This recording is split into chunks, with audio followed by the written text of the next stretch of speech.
Here I am in the cab of my truck, waiting for my load to be finished. In the past months, we have seen, of course, record inflation. And some people have said, oh my goodness, it's the sign of a recession. You're just going to go into a recession. But at the same time, the stock market has been doing just fine. Thank you very, very much.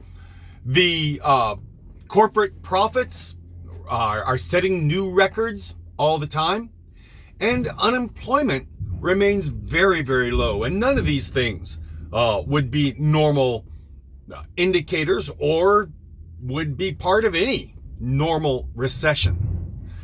What has happened insofar as the effect this has had on our country is that people who have ownership roles in corporations have done very, very well, since their remuneration is connected to the stock value, what the stock value of that corporation does. People with, say, $20 million or more in the stock market, they've done very, very well. They've done just great. And people with, $100,000 or less in the stock market, really it has very little impact on those individuals. Now, who has been affected negatively? You can guess.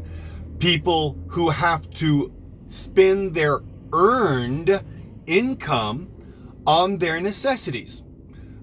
Groceries, we've all seen it. I've seen it. We just went to the grocery store today, and we saw once again the sizes of the packages are smaller and everything is more expensive.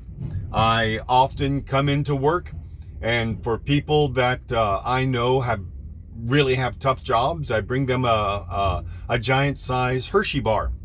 Those things have gone up, almost 30% in price in the last couple of months.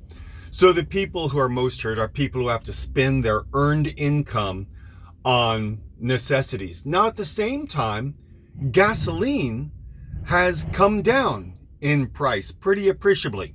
And you may wonder why, when everything else is going up in price, why, at least over the last month or so, has that been coming down in price?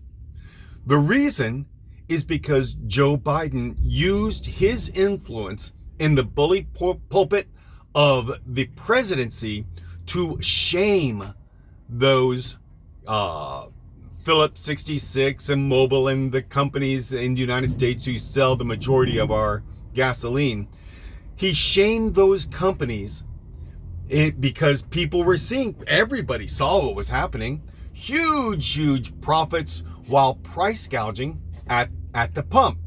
You and I, as I call us bozo citizens who don't matter to anybody, we are the ones who have to buy that gasoline. We have no choice. I have got to commute to work if I'm going to pay my bills. And so does everyone else. You have to buy the gasoline because, as I tell my children here in the United States, if you ain't got wheels, you ain't got much. That's the way our country is set up. So we are the ones affected by that, and Joe Biden pointed that out, and very shortly oil companies began reducing their prices at the pump. They never had to increase them. All these companies who are making record profits, none of them have to be charging what they are, or if they choose to charge, they could increase wages if they wanted to. Increase wages? No, that causes inflation. No, it does not cause inflation. If increased wages caused inflation, then we wouldn't see these corporations making these huge record profits that they're making currently.